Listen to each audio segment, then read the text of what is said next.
তিনি তার রত্ন সিংহাসন ছেড়ে তিনি করুণাময় বাড়ি বর্ষণ করার জন্য তিনি আজকে পথে নেমে এসেছেন। আপনারা এই সুযোগ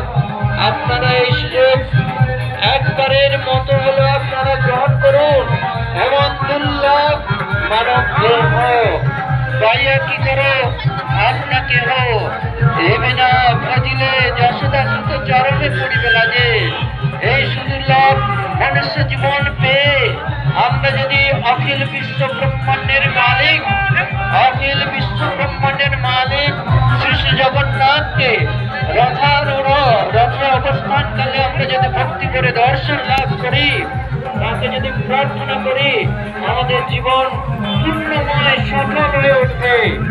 আমাদের এই জন্ম মৃত্যুর চক্র থেকে আমরা উদ্ধার পেয়ে ভগবানের নিত্য ধামে আমরা গমন করতে পারবো।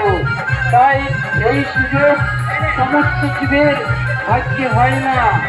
এই দুর্লভ সুযোগ আপনারা যারা পেয়েছেন, আপনাদের জগন্নাথ এই আপনাদের পিতাবাড়ি দর্শন করার জন্য তিনি আজ পথে এসেছেন।